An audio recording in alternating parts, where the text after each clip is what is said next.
Welcome back to H8 Radio. I am your host, Mick Hoyle. Yes, and it is just me this week. Just Fuck kidding. I'm you. also joined by my co-host, Dylan Lamp. How's it going, Dylan? It's going good. I'm excited to be back. It's been a while. I'm Dude, I low-key have missed this. Like, even though there Hmm. hasn't been a lot of football to talk about, it's like there's been enough to where I've appreciated the break that we've had, gathered the thoughts, right? Processed everything that happened with the Super Bowl and kind of the finalizing of the coaching changes. I'm glad we were able to kind of like take a little bit of time off, Yeah, reflect, and come at it with a fresh perspective. 100%.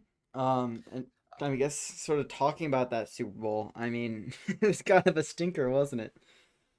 Yeah, I mean, I honestly can't say I expected it to be a good game.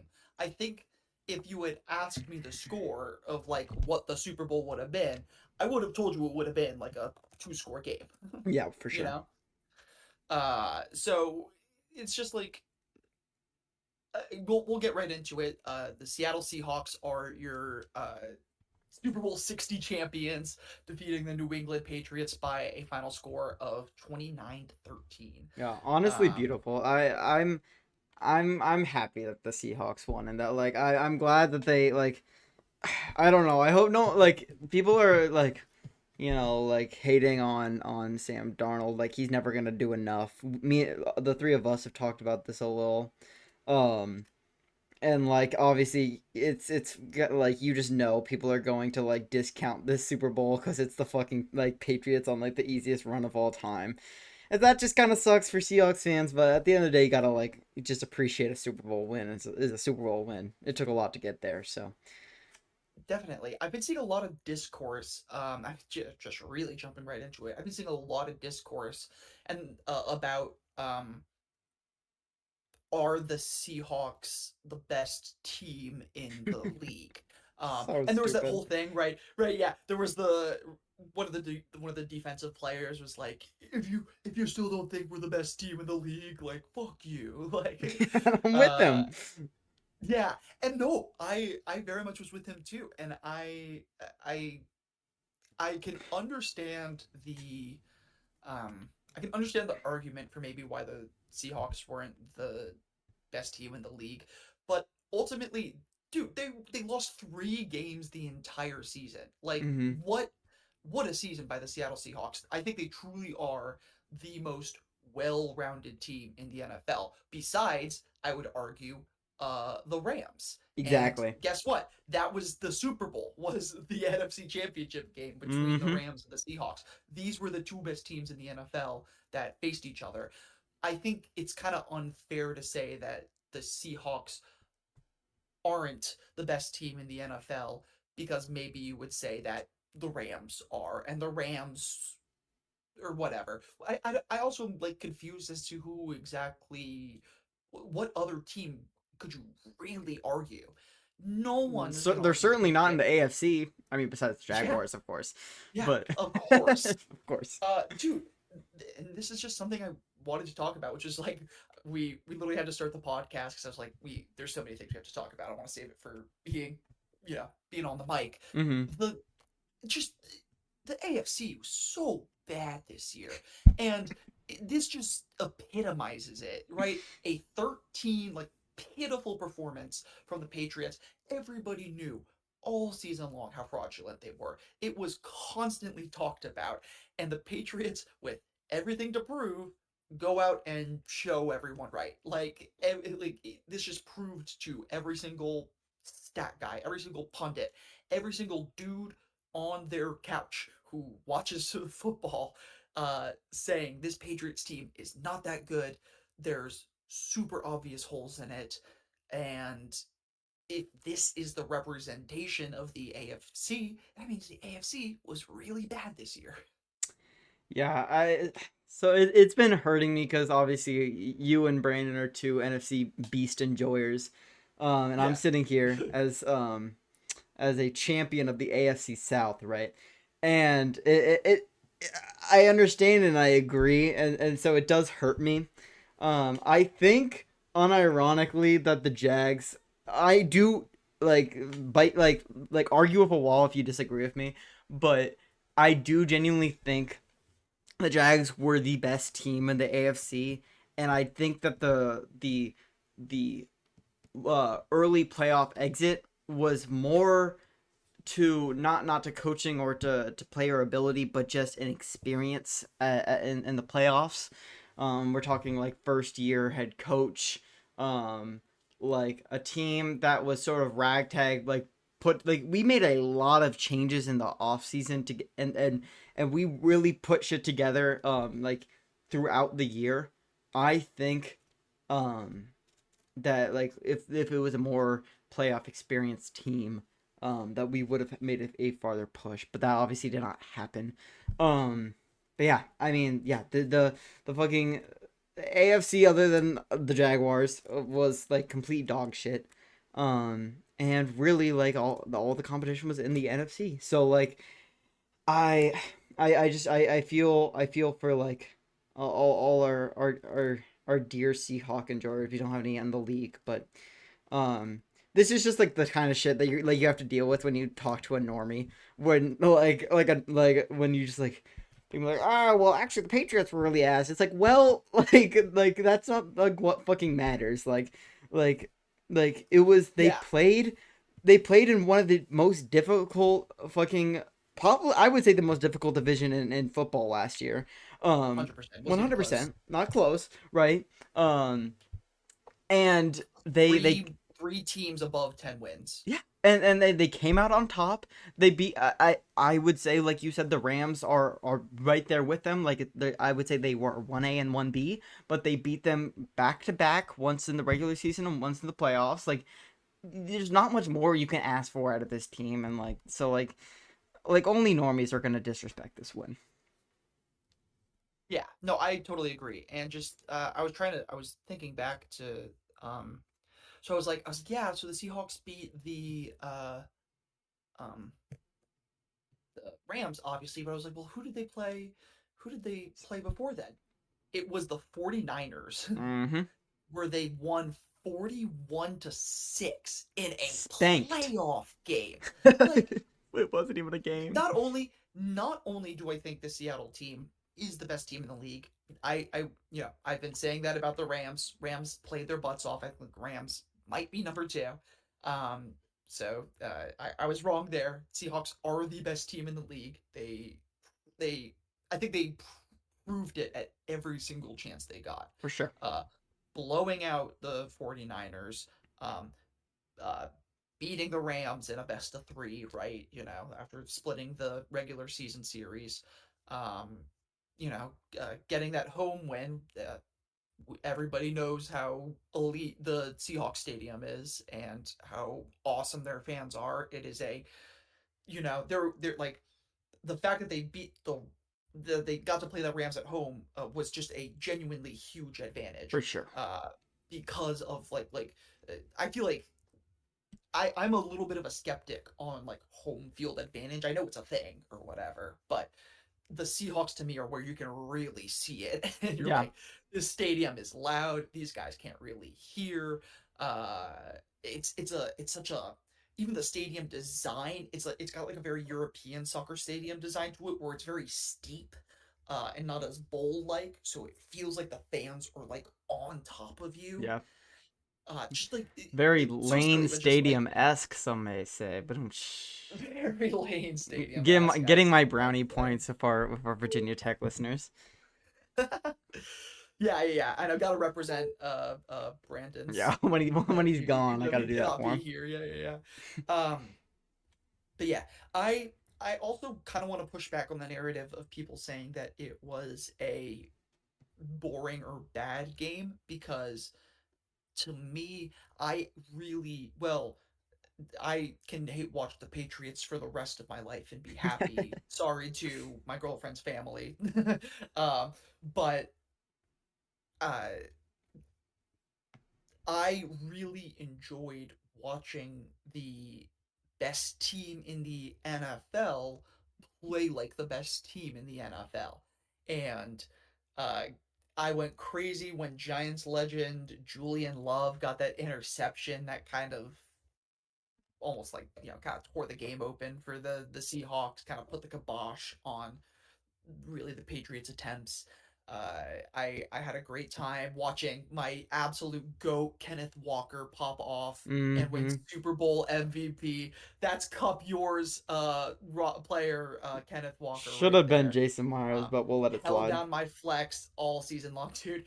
We were in my house. We were going so crazy for the Jason Myers MVP. Like we Kicker were like MVP would have been so elite. we we were making crazy arguments to try and get this dude MVP. We were looking up stats.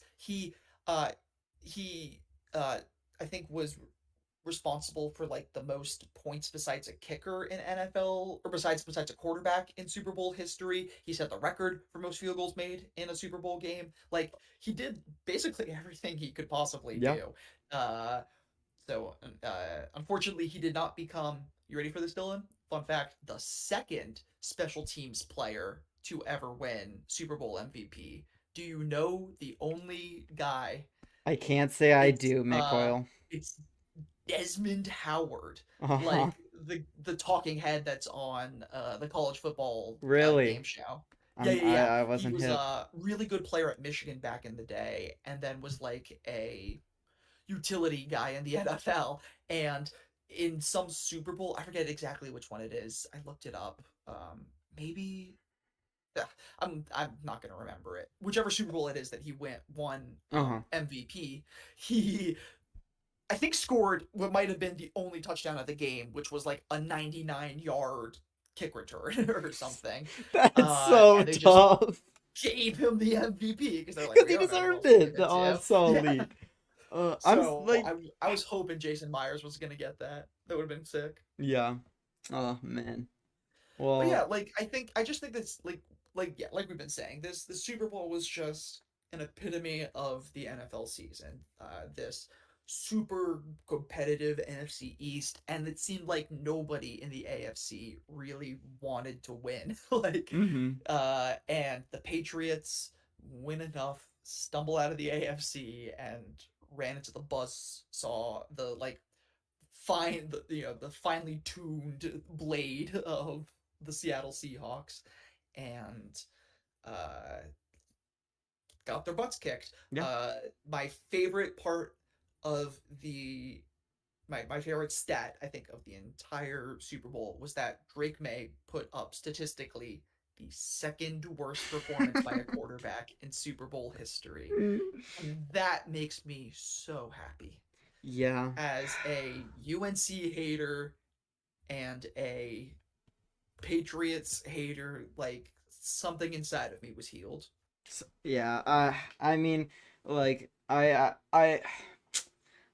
don't know. I don't know if I feel bad for the guy, but it's unfortunate for Drake May and that like I truly have no ill will towards him, but it's unfortunate that he's on the Patriots and now like he just has to live with that hatred. No, of Um course. And I also don't hate Drake May. He's a completely fine dude. It's yeah. just like, No, I yeah, get it is it. a. I definitely get it. He's in a bit of an unfortunate circumstance Exactly. as the quarterback of the New England Patriots, 100%. where you are beloved by many and hated by many. I'm trying to think. I don't really have any. Oh, No. actually, I did really want to quick go back to what you were saying about the Jaguars because I thought it was interesting. I like this. I I would just I don't I would say for me the Bills were probably the team that I expected to come out of the AFC. That was my pick. And I don't know if they I think the hard part for me is I know you're saying and you're totally right to believe that the Jaguars were the best team in the AFC as an NFC guy and just like a neutral football watcher. I don't think I could tell you who was the best team in the AFC because of the general i- like it was just so hard to judge the AFC this year because you had teams like the Yeah. Texans who had like the best defense in all of football, and then And then CJ they Stroud. got they got embarrassed, right? Yeah, they couldn't do a single thing on offense Yeah. when it came to the playoffs. And then it's like you have the Jaguars who had this good season that ultimately ended in a pretty disappointing loss, a close game, right? Yeah. But like a, a It was loss, disappointing for and sure. then the everybody's looking at the Broncos, like maybe the Broncos are good enough to to put up a fight against a team in the, and then Bo Nix breaks his ankle like kneeling the ball, and it's just I obviously that can't be helped, but it's just one of those things where it, I think it's very rare in football in the NFL that you get such like an obvious disparity between the two conferences where it's just like I've never been so sure that the Super Bowl champion was going to come from the NFC like ever. Yeah. No, I mean it is really interesting. I mean, it was just a very strange but like exciting season. There was just lots of ups and downs, right? Oh yeah. Hmm. Um, but and I think that's like one of the most like fun things to do. Like, obviously each season is its own story, right? And that's sort of like what we get to see, and I think like um, as we like move on from the 2025 to 26 season, and look forward, the pre sort of free agency, pre draft, all we can really do is look at some of the coaching changes that have happened, right? Um, and I think we can just sort of start off with whoever we're most interested in. I'm gonna start us off with the Raiders with Raiders with starting Clint Kubiak. I want to start us starting off off strong. hot. I want to start us off really hot. I as the listeners of the show may know, um we are very Kubiak curious, Clint curious, whatever you want to call it on this show. Um, and so I'm very excited about this pick. I'm very curious to see what the Raiders can do. For those who don't know, Clint Kubiak is coming from the Super Bowl winners, the Seattle Seahawks. Um, that's why even though his name was very very like coveted among the coaching process. You didn't really hear about him much because clearly the Raiders had just sort of solidified that deal very early on. Um and then he sort of had to wait till after the Super Bowl to declare that he was moving on and becoming the Raiders head coach. But Mick, if you just want to sort of give your thoughts and let me know like what you think Clint can do for this team. Definitely.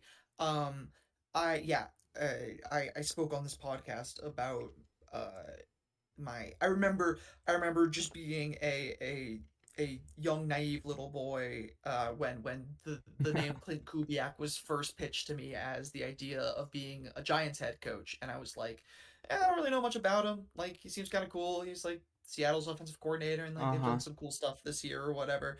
Then by the time it actually came time to the Giants making their head coaching decision, I was like, if we don't hire Clint Kubiak, I'm jumping off the Empire State Building. Uh, I I think this is such an amazing hire by the Raiders, Yeah. and the reason I think it is such a good hire is because of the current Seahawks is like the current roster of the Seahawks and how it really matches Clint Kubiak's play calling.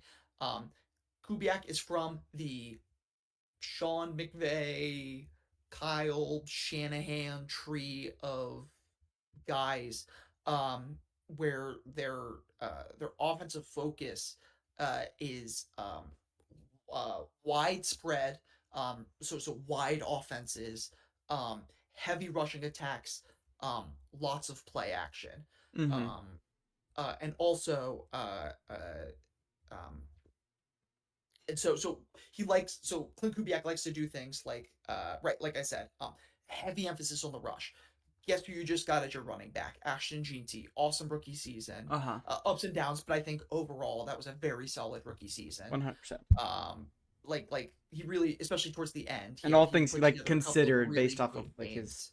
just Right, based and off in of his general, life, also like what happened, the yeah, situation. and also just the Raiders. Yeah, exactly. That's Like I what think the situation. yeah, just a solid season. He's gonna be so. I think he's gonna be excellent. He's gonna. I think he's gonna play incredibly similar to Kenneth Walker. And I think they're gonna I think GT is going to really hit a next step from this play calling For next sure. season.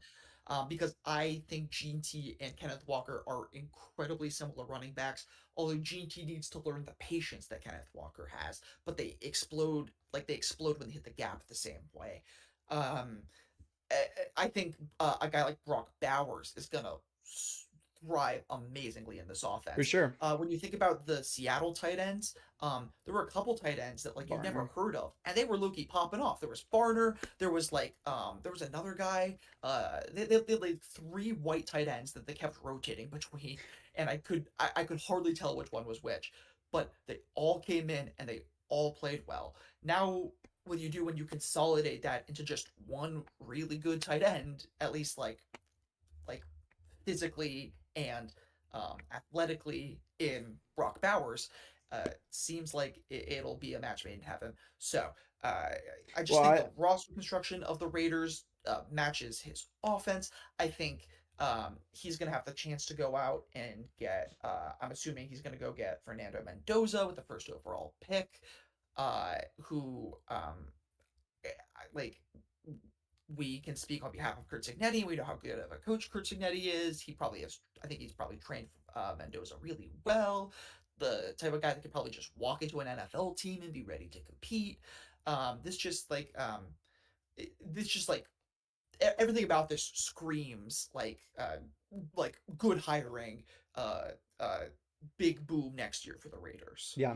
Well, I wanted to touch on what you were talking about with tight ends because this is something I've like become aware of over the past season, and it's the like idea of really investing in heavy personnel, and for those less initiated, right? That's when I say something like 12 or 13 personnel, that means one running back or two or three tight ends on. So if you're talking 12 personnel, that's two tight ends. 13%, that's three. Um, and that allows a team and allows a team on offense to create mismatches, whether that be through the passing game with these sort of like stockier tight ends, or through the run game, and being like in a perfect world you have a tight end that is good in both the passing game but also has a good run block, right? um or even pass block, and you can pass out of heavy personnel. There's a lot you can do with heavy personnel, right? And that's something that you've seen Sean McVay do, Kyle Shanahan do, Clint Kubiak last year, with rotating all of these white boys at tight end. This is sort of the new wave of offense that you're seeing, and if you have a superpower with like with a guy like Brock Bowers at tight end, a guy like Clint Kubiak is going to be able to use him to the best of his ability. So I'm very excited for what he can do with that aspect of the offense. Yeah, and I totally agree. You nailed it on the head about the heavy personnel, and that's like what I was kind of saying about the part of the heavy personnel is like the spread that you Yeah, get and the way that you're able to send your tight ends like out and just like up and out mm-hmm. and take up space in the secondary on pass plays, whether the target is them or like we saw a lot in the Seahawks, using these tight ends as dummies to throw a ball over the top to Rashid Shaheed or JSN, like using your wide receivers as down the field threats. Yeah, Whereas you have these tight ends, like you said, that could pass, that could block, that could run, but if they're in the pass game, are just like right there to catch it. I'm with you. I've been also like I was like reading up on the Clint Kubiak offense, so I yeah, could get yeah. myself initiated. Um, we're both unanimous, I think, in this being a truly excellent hire. Let's go to a hiring that I personally am not so big on, but I think the general public is, and that is Jesse Minter to the Ravens. Um, Jesse Minter was most recently, or just last year, like he was hired away from the Chargers, where he had been the defensive coordinator for 2 years, 3 years, 2 years, That's a one of the great two. question. I couldn't tell Before you. that, he was with Michigan as their defensive coordinator. He had been in college for forever, bouncing around schools as a general defensive guy, defensive coordinator, and this is his foray into being a head coach. Uh, I'm gonna I'll pass it over to you, Dylan, to see if you have any thoughts. But Well, I'm so just gonna say like I'm just very like confused by it. I mean, so I don't. I think that the Chargers overall had a good defense last year. I think that I Yeah, have a it was almost top five, if not top five. yeah. So clearly, clearly he can scheme it up on defense. I think everyone, if people are listening to the podcast, you know that I have a bias towards offensive minded head coaches. Um, but I think this decision truly depends on like, and this is like with any sort of coordinator like pickup. It can. I think a defensive minded head coach has to be a leader of men. You can't like you're not. It's so rare that you're gonna be able to win games in today's NFL with just having an incredible defense. That's extremely rare. Um, Yeah, so like if he is not the locker room leader, if people can't rally around him, if he can't find a good um coaching staff, then it's whatever. But I believe in him as a defensive coordinator. I have no thoughts of him as the next head coach of the Ravens. and I think I mean I would agree with you, and I think in general, if you ask most people, they would probably agree with you, where they're just kind of like Jesse Minter, yeah, he DC, like long time known defensive coordinator. I'd say long time. He's 42. He's pretty young. So it's like this is like a good time for him to get his first head coaching experience. I just I'm struggling to put myself in the perspective of the Ravens, where you fire John Harbaugh, who was an excellent coach for like 18 seasons or whatever it was, or 17 or 16, it's somewhere around there. Um, and you you turn around and you go pick up Jesse Minter. Jesse, this hiring though, like this almost is how John was hired, right? John was this um up and coming defensive coordinator with the Eagles, but he had been with the Eagles longer than like John Harbaugh had been with the Eagles for like almost 10 years or something before he got hired Uh to be huh. the Ravens head coach.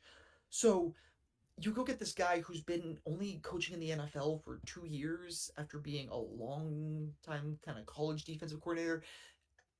Like he was never a head coach at the college level.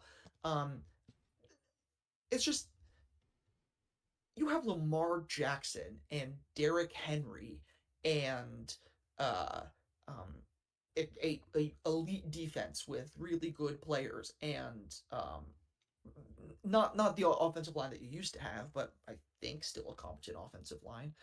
And you go out and you hire a defensive coordinator who has put together some decent results. Like this is just where me as a casual fan kind of struggle with like the idea of like I don't know what's going on in the room, right? We don't know what these guys are saying. That's like getting them the job, but it's just so like it's just so questionable, like Yeah. and kind of confusing. And if you're gonna fire Harbaugh, don't you want to find someone more consistent? Minter feels like a guy that you're like more rebuilding with, but you don't have a roster that's rebuilding. You have a roster that needs to compete right now. So That's just kind of my thoughts. I thought it was confusing, um, but I will say the general buzz about it has been really positive. Like I've been seeing a lot of uh, kind of like pundits and talking heads be like, yeah, this was a good hiring. Jesse Minter's cool and he'll do a good job. Yeah. So, um, Well, for the Ravens' sake, it's a good move. I wanna. I mean, I think I'll push back slightly on like this is like a rebuild move because I mean I think a rebuild move is like a getting a guy like a John Harbaugh or like in the case of the Jaguars a Doug Peterson where you get a guy who has the experience, right? I think um I like obviously the Ravens issue last year and the reason John Harbaugh is no longer in his position is because he lost the locker room and because they needed a culture shift. Um and so this is I can't fucking Steve Biscotti, whatever the fuck his name is, the Ravens owner. Um Oh yeah, yeah, yeah, yeah. Clearly has decided that this is the guy that can bring that culture shift. And I just wanted to touch quickly, and then we'll move on. I think, unless you have any more thoughts, is that the OC Declan Doyle was I the was actually going to talk about Declan Doyle. Yeah, yeah, yeah. yeah. I want to talk. We'll talk about him, and then we can move on. We can. He was the Bears offensive coordinator last year. So for those who know, Ben Johnson is the head coach of the Bears, and clearly Declan Doyle was not the play caller for the Bears last year. But this is like a thing where you can kind of hope like this was a Ben Johnson pick. He likes this guy. Clearly Ben Johnson knows his way around an NFL offense. This is a move like where you're looking at again, I'll move it back to the Jags since it's the easiest for me like to do, but like Liam Cohen was the Rams offensive coordinator. He wasn't the play caller. But obviously that experience under McVay sort of shaped him into like um the coordinator he is today and the way he thinks about the offense, right? So Declan Doyle is honestly like an interesting pick and one of the coordinators that I'm looking at the most um throughout this entire coaching change. Yeah, Declan Doyle is 29 years old. Uh, he was the youngest coordinator in the league last year. I would probably reckon one of the youngest coordinators ever. Um, dude, like this guy's like 5 years older than me. Like that's so crazy to think about. Like, uh, he he was I read about him very briefly because I didn't know anything about him. He uh um, was hired by Sean Payton in 2019 with the Saints. Uh, Sean Payton retires. He retires. He leaves the Saints. Sean Payton unretires and then rehires this dude on the Broncos. So he just wasn't coaching for a couple of years while like for like 3 years.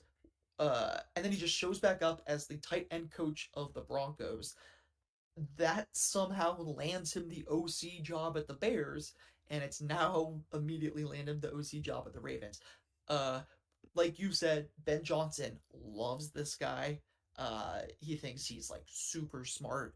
And I think, like you just said, that Ben Johnson now that comes with like a level of credibility now because Ben Johnson has proven himself to be a good head coach. Uh-huh. Um, so it, it's a cool hiring. It's like interesting. I think what the Ravens are doing is I think you could definitely call it interesting. I just I don't know. I personally don't know that it is maybe the right direction they should go. But uh besides the Ravens hiring Jesse Minter, we can talk about another defensive coordinator that was hired away to be a head coach, and that was Jeff Hafley, hired to the Miami Dolphins. He was just the defensive coordinator for the Packers. Um, we uh, the Packers. We've talked about the Packers a lot on this podcast because of one Brandon Berger. Mm-hmm. Um, the Packers' defense. So he was hired 2 years ago to be their DC. It was top five in the NFL 2 years ago. This year, it started off really good, but then second half of the year, it had a horrible fall off. That's just kind of interesting that like I don't know. It's just very interesting that supposedly the defensive coordinator of this team had his defense playing in or just had his team in really poor form and then he gets a head coaching job for Miami. I don't know much else about the guy, but it was again just kind of a hiring that felt a little out of left field and a little I don't know maybe maybe not the right one. Yeah, I mean, I think like this, I'll applaud them. I mean, some other teams um fail to do this, and we'll talk about them later. But you know, like when you are finding your next head coach, it doesn't make any sense to fire your last head coach unless you're going in a different direction than the last head coach you had, and they are going in a different direction than Mike McDonald with Jeff Halfley. So Mike oh, McDaniel. Mike McDaniel. Oh fuck, dude, I always Hey, fucking shout out Mike McDaniel, Super Bowl champion. Shout out to him. yeah, yeah, dude, I always get those two mixed up in my head. Um, I honestly I think it's because what you call it in a previous pod, Brandon accidentally called Mike McDaniel Mike McDonald, and I was in my head I was like, It just like Brandon, why did you do stuck that? ever But now since. it's like now they're like mixed up in my head because of Yeah. that. um, but so yeah, I mean, Jeff Halfley, I'm kind of with you. I think the Packers defense sort of fell apart. I kind of didn't like the Packers team as a whole.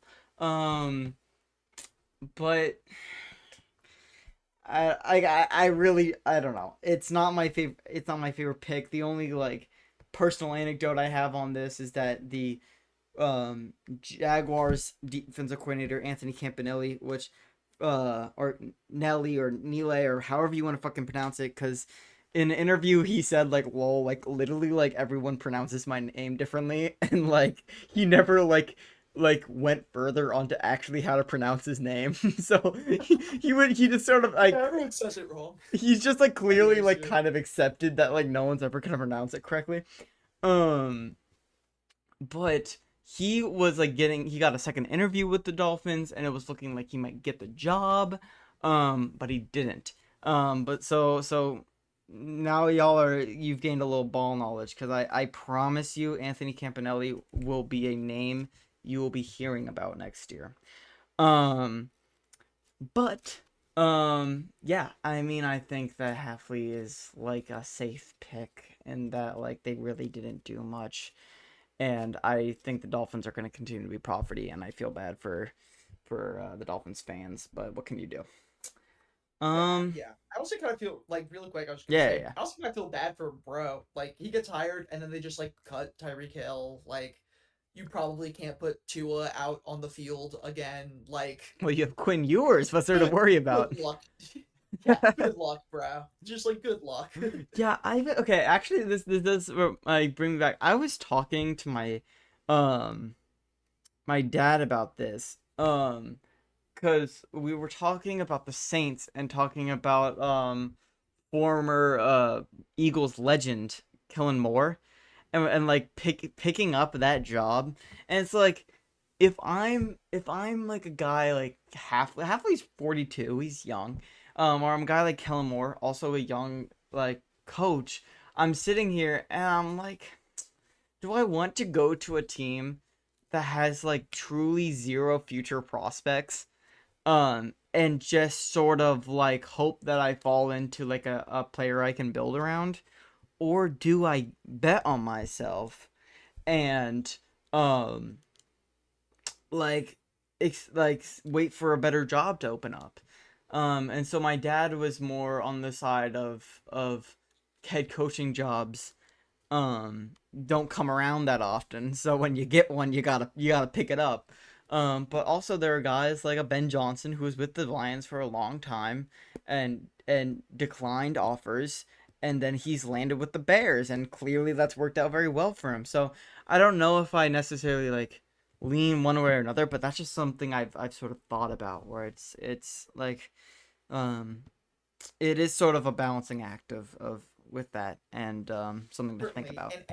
and Yeah, and there's just this whole new thing about like I would really love to see like data or something on kind of like the trending ages of head coaches in the NFL, and because it just seems like it feels like, and I bet data would show that uh, they're hiring like probably infinitely, like exponentially younger than before with all of these 40-year-olds. It's because everybody wants the next Sean McVay or the next Mike McDonald or the next, like, so I just agree with you that there's something to be said about uh,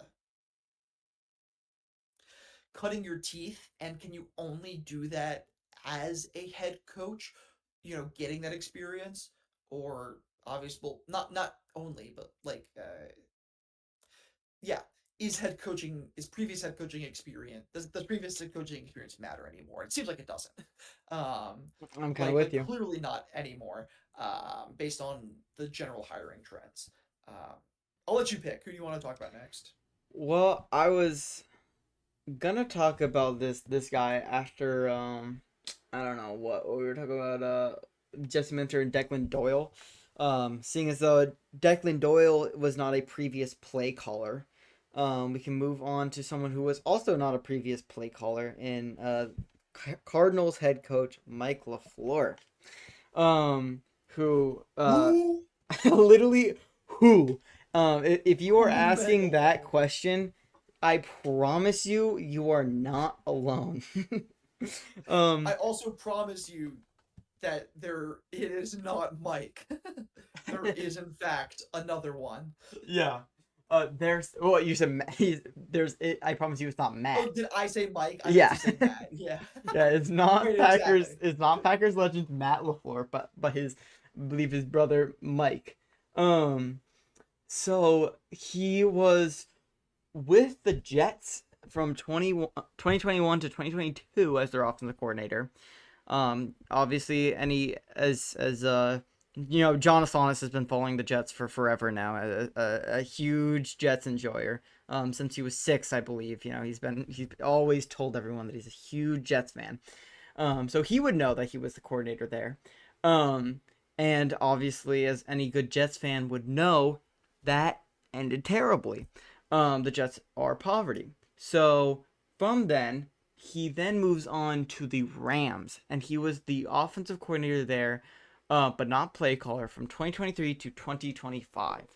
And I think, if any like the thought process here, with a lot of head coaches or coordinators that have been sort of circulating throughout the league recently, is that he is from the Sean McVay tree, the head coach of the Rams.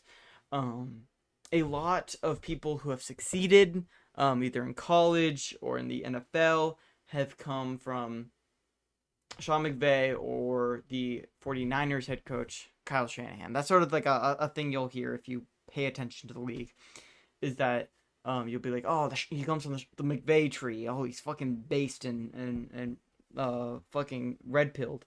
Um, and so that's, I think, what the Cardinals are trying to do here. Pick someone young, who has experience with Sean McVay, and hope for the best. I really don't think there's much thought process past that, but if you have any thoughts, you can let me know. Cardinals suck. This dude is about to be the 45th head coach in their franchise's history. Um, I, I, I genuinely like. Yeah, I think the Cardinals roster is like not all that good. I think they've got some good receivers. Obviously, I don't think Kyler Murray is really that good. I just don't. I don't Who think he's even knows if gonna James fucking be Conner's the quarterback next year. right, right, right. Uh, I don't think who knows what James Conner's going to look like coming back from his injury. Um, their I think their defense. I think their defense is like fine actually, but it probably still is not going to be good enough to do anything. It's just like I don't know. There's so many more problems with the Cardinals that I don't know that head coach is going to matter until they really find their roster holes, like, or plug their roster holes. So maybe this guy is like you said, you guy you put in and he grows and he learns and he cuts his teeth and he gets experience Yeah. and maybe does something right. Uh, but I think until you figure out your plan for quarterback officially, maybe your plan for running back, maybe your offensive line, all of those things. It's gonna be really hard for kind of any head coach to succeed in that Yeah, environment. it literally is like you could either pick a coach.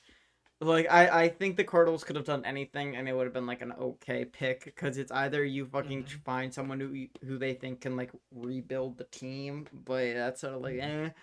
and Yeah, or it's fucking get a guy young, like put all your fucking chips on red and hope for the best. And I think that's what they've done here with Michael Fleur. yeah.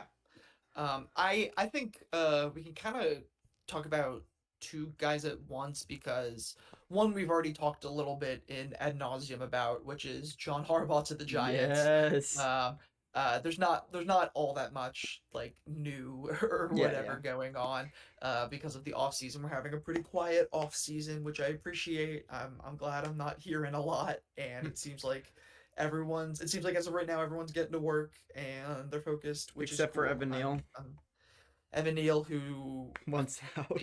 please leave my football team, Evan Neal. Um, and yeah, not too much to say. I think Dylan, you kind of wrote your little note perfectly. Right the ship. That's all Harbaugh's got to do. Just like steer us back on course, and I think we just kind of gotta wait for that. The other guy I think we can group in because of just the honestly I won't even say the it is a boring hire, but it's like potentially a good hire, and that's Stefanski to the Falcons. Um, I wasn't thrilled with the idea of Stefanski going to the Giants, but I think I could like objectively acknowledge good things about him. Um, he clearly has this ability to like stabilize teams. He did that with the Browns. Won coach of the year twice with them. Uh, he's clearly a knowledgeable, serviceable guy. Um, I, I feel like I would have maybe like Stefanski would have been not that he would have gone to the Ravens because like divisional thing, but like that just feels like more of a move that I would expect him to make, or maybe instead of McCarthy, which we'll get to going to the Steelers, maybe that's where Stefanski lands again, but maybe even still in the division. So I don't know, or like the Cardinals. That feels like a very Cardinals hire. Um, I think it's fine with him going to the Falcons, and he could do pretty well. Uh, his offense, honestly, when I think about the Falcons' offense, it matches up pretty similar to those Browns teams that he did well with. Um, so yeah, maybe there's something there. Just feels kind of like all right. Yeah, it literally is just like all right. Yeah. Um, So I don't know if you have anything to add on either of those two. yeah, I hope for your mental health that John Harbaugh can do something. I hope for Um, like the sake of this podcast, you know. yeah, I literally in my perfect world, all the teams that like are represented in the Hateful Eight are like doing well, so that we can like actually like talk shit in the GC. Like Yeah. the idea of like the jet. Well, I'm starting off poorly, but the Jets and the Commanders and the Giants and the Eagles and the Jags and the Bills, all being good at the same time, like literally like, brings like a tear to my eye. Um, I kind of like that we all sort of um represent the Eastern Seaboard. Shout out the East Yeah, Coast. yeah. Shout out the East Coast. East Coast, East East Coast, East Coast. Coast. Exactly. Yeah, and that's sort of I wanted to quickly add on. We'll talk about I guess sort of the last two teams, if we want to talk about the Steelers more. Um, is I wanted We to actually have three. We actually have three. oh who am I missing? Oh the Bill. Well, the Bills. Um, but I wanted to quickly talk to the viewers just real quick. Because something I really want to do in the off season as free agency comes up and then the draft is I want to do a lot of mock drafts on this podcast, and I want to do a lot of mock drafts for the teams that are represented in the Hateful Eight. I think that would just be really fun. And if anyone listening has any interest in doing mock drafts for your teams, or just like being on the call with us while we talk about it and give your thoughts, I would love that to happen. So if anyone is listening and wants to join in, I think that'd be really fun. Just let us know. But yeah, I think, well, okay. Now that you reminded me, moving past mock drafts, I guess we'll fucking talk about Joe Brady. We've already talked about this fucking saga. Um, but the Bills are what a fucking pathetic pick. I I'm sorry. It like makes me mad to look at his name in our notes that we've written because it makes no fucking sense. It's a huge fucking power trip by the owner and fucking Brandon fucking Bean. Um it's just so it's such a nothing burger of a fucking like like fucking fire your head coach because he hit a quote playoff wall, and then in like when you hit a playoff wall, the thought process would be maybe okay, you need a culture shift because something in the building is not working. Oh, but instead of doing that, they said no, let's go with someone who was already the offensive coordinator in Joe Brady, which fucking Joe Brady, I hope you do well, but I don't think you will. Um, I don't think that he won't do well. I just think he's not gonna bring them to the Super Bowl. Um, and like that's really all I have to say. I just think like I don't think anyone truly realized how terrible Bill's ownership was, until this year. Yeah, and that's funny that you say that because like I have like a family friend that's a Bills fan, and I swear that's something I've been like told all my life. It's like, oh, the owners suck, and they like blah blah blah or whatever. And like you said, like this year, I'm like, oh, yeah, like, yeah. I um I went on a lovely date with fellow Hateful Eight participant Alec on President's Day, where we went to go see Iron Lung, the Markiplier movie, Oh, which honestly was like pretty good. And then got margaritas, oh my and I was god. able to talk to him a little bit about the Joe Brady hiring, and he was honestly a little more mixed than like we were. Like he, from what I was hearing from him, and what he was kind of telling me about like general Bills Nation, is that um a lot of them, not a lot, but like there are more people that were fine with the McDermott firing than expected in terms of Bills fans. Like there Crazy. were people that were like, yeah, it did seem like McDermott had reached a ceiling and we could move on from him. Like there were people that were like fine with that. Um I think people were like definitely like less pumped for the Joe Brady hiring, but again, from what Alec was telling me, it's like there's still enough fans that seem to kind of be like drinking the Kool Aid, and maybe they are just drinking the Kool Aid, and they're like, "Yep, Joe Brady is like he'll do it or whatever." I think I don't think you could have been more right, Dylan, when you said Joe Brady's not going to to a not going to lead them to a Super Bowl. Like I'm fully with you. I do not envision Joe Brady being a guy that could lead a team to a Super Bowl. And maybe he does, and maybe he proves us all wrong. But I'm expecting we'll be on this podcast another year from now, being like, Bills were disappointing. I just feel like that is way more the outcome, or like the potential outcome. Um, I think that's enough about the Bills. We've talked about them enough Yeah. on this podcast in recent times. Um, we've got honestly two fun final picks. Um, I think I want to Can we start leave? off. Oh, wait, sorry, let's go on. No, no, go ahead, go ahead, go ahead. I wanted to leave the Titans for last just because I love the AFC South Okay, and I what? want to talk about them. Yes, we can continue the hate train by talking about the Steelers hiring Mike McCarthy to be their fourth ever I believe franchise head so. I believe coach. so. I think think it's you're right. 4. If it's not It's 4, it's 5. yeah, yeah. I think it's 4. I'll start this off with just letting the listeners know that in our me and Mick's notes, there are two coaching candidates with LOL in all caps under their names, and it is Joe Brady and it is Mike McCarthy. The Mike McCarthy pick for the Steelers is genuinely so pathetic. Like, I don't know which pick I hate more. Dude, it's just so like you fired Mike Tomlin to hire 10-year older Mike Tomlin.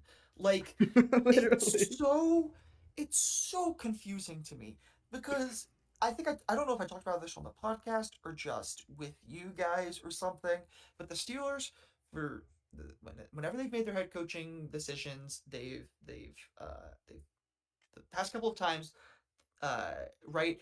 Their second, I forget whoever their second head coach was. Well, so their first is like, I mean, they're all legendary head coaches because of the just how good the Steelers have been, how long they keep their head coaches or whatever. I think the second guy that they hired had been a head coach before, but Mike Tomlin at the time was honestly considered a pretty revolutionary hiring. Mm-hmm. Um, Here is a young black defensive coordinator in the early 2000s, and we're talking like he's had like a very minimal NFL experience, just like a season or two with the Vikings or something as their coordinator. And the Steelers hire him, and it was like genuinely surprising, because like I was reading about it, like there was this whole like cultural element to it about them hiring a young black head coach, that it was very against the grain, and a lot of people were like surprised the Steelers of all teams were the team that hired him, and Mike Tomlin has gone on to be like one of the most memorable coaches of our lives. I will probably we will be telling our grandkids about Mike Tomlin, Yes, sir. um, and uh, it's just like you. If that is the standard of like hiring that you set for your head coaches and like your team, and then you turn around and you hire McCarthy, Mike McCarthy, who is a good head coach who has a good record. He was with the Packers for 12 years and then with the Cowboys for another like 5 or 6 or something. This so this hiring by the Steelers is more similar to, I guess, kind of like closer to the way that they hired the second guy, who I think their second head coach or whatever, who had experience. Um, I need to like brush up on my coaching history, Mm-hmm. but um, it's just like the Steelers had the opportunity to do something awesome, and if you're gonna fire Mike Tomlin, which I think was a good decision, I will stand by that. I actually think Mike Tomlin should have been fired a couple seasons ago, which is tough. It's brutal to say because I like Mike Tomlin. I think he's a really good head coach. But I think after your head coach for like 14 years, which I think is like kind of like where he was at like 3 years ago or whatever. Uh, you know what I'm saying? Like it's just like it's such a great hiring to then turn around and hire Mike McCarthy. It just feels like it like flat on the face disappointment. Steelers had the chance to really go out there, find their guy, like build something cool, and it's like, do the Steelers think they're going to win the Super Bowl next year with like 40 million-year-old Aaron Rodgers and Mike McCarthy as the head coach? Nope. But like, do they think that? You know what I'm Yeah, saying? yeah. Like, No, it's I so I like my only thoughts on this really is um if the Giants need to right the ship with John Harbaugh, like with the Steelers, the ship has never been more righted. It can't get more right. the most stable ship of the seas. Literally, like I promise you, no iceberg is bringing down the Steelers with Mike Tomlin as the head coach. What you needed to do is add to that ship a couple more fucking sails. You needed to innovate. Yeah, yeah. So there's just A fucking no. V8 on that bitch. Yeah, bro, add some fucking nos to the fucking Steelers. And I promise you, Mike McCarthy's old ass is not adding nos. Um, so, so that's my thoughts. With the Steelers. I think Mike Tomlin, after a year of hiatus, will come back and be a head coach somewhere. Yeah, Um, I'm just like that's gonna be so interesting and cool. Like I really hope he comes yeah, back. He reportedly is gonna do commentary for this year. yeah. Shut He's up. gonna be in the booth, or on the panel or something. And maybe he likes that and falls in love with it. But like we need you back, Mike. We miss you already. Yeah. So now that I think I can correctly say, as I was wrong earlier, but we only have one more head coach to talk about. And that is the Titans with Robert Saleh. I'll give some context as an AFC South enjoyer. So Robert Saleh last year was almost the Jaguars head coach before we picked up Liam Cohen. He was right there getting second interviews. I had mixed thoughts on Saleh. I thought like the Jets are like extremely poverty, but and he got kind of scapegoated. But I think overall I think he's a much better defensive coordinator than he is a head coach. Um, and I'm just excited as a Jaguars fan because I think we are going to be able to farm them. I don't I have no faith in this Titans team. Like I hope that Dable can do something with the offense. I think he probably can. I think he's better as a coordinator than a coach. Um, but I mean, so we're looking at a Robert Saleh head coach, Dable offensive coordinator, and a Gus Bradley defensive coordinator brain trust. That's what we've been calling it. The Saleh Dable Bradley brain trust. um, and these are all former head coaches. I think like this is like just such like a nothing burger of a fucking like head coach coordinator like hirings that I'm like, Yo, oh, breaking news. What's up? just Sala, Dable, Bradley, SDB, or you could do SBD, Silent but Deadly. Dumb! Oh my god, never mind. They're fucking winning the Super Bowl next year. Holy I'm dub. saying, bro. I'm like, there's something here. um, but Gus Bradley was the former head coach of the Jaguars. He is the former, after that, the defensive coordinator of the Colts. Um, and now he's the defensive coordinator of the Titans. He's being passed around.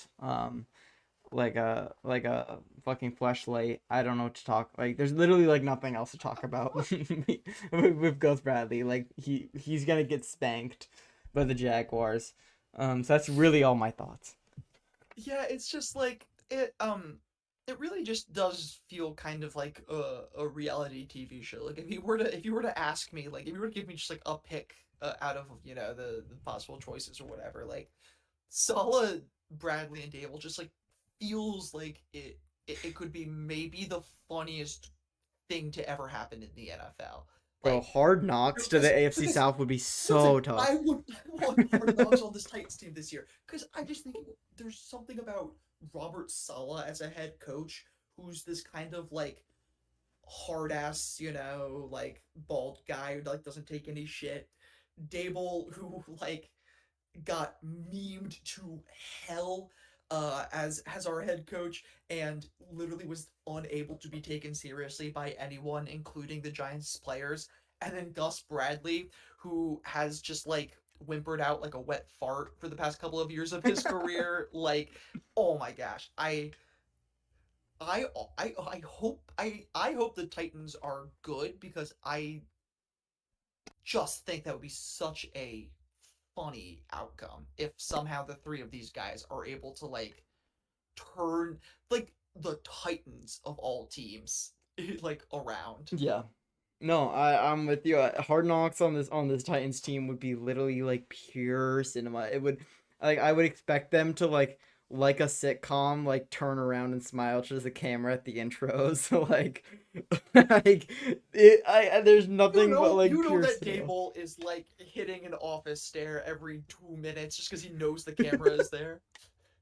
Oh, dude, I'm dying. I'd actually die. As Robert Sala like does his best Michael Scott impression. Like, oh my god, it'd be fucking perfect. Um, Also, I can't remember. Did I talk about last episode where we were talking about like the beef between Cohen and Sala? I know I've Yes, told yes. you about it. Yeah, yeah. That's the only other thing that I'm like kind of excited for with this Titans team is that like I don't know if I told the pod either, but this like our fucking punter Logan Cook was like going up to like Titans players and like and our second game we played them last season and being like I'm gonna fucking kill you and bitch ass Titans players were like I don't know why he said that. It's like fucking I don't give a fuck. We're gonna kill you, bro. Fuck you. Um but there's gonna be like a beef next year. Like, everyone can tune into these fucking Jags Titans games because even if they're bad, I promise you there are going to be like actual brawls on the field. So that's something I'm really excited for. But Yeah, I think you nailed it on the head, Dylan. The Titans, Jags next year. Cinema. Colts are gonna have Daniel Jones back. Cinema. Uh, cinema who am I missing, bro? Texans. Texans are Texans, gonna be ass so long as CJ Stroud is still there. But they uh, just need to they need to fix their O line. they need to like, yeah, they need to get right. But we can talk about that on another day. Thank you all for listening.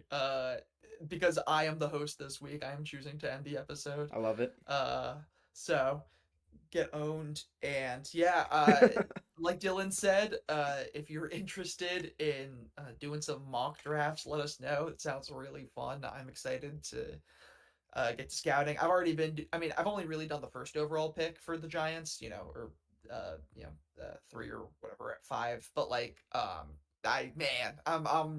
knee deep in that pick. Like looking at the top guys, like going through film. So, tap in if you guys want to be a part of that. We'll see you guys on the next one. Yeah, peace. Goodbye. Goodbye, peace.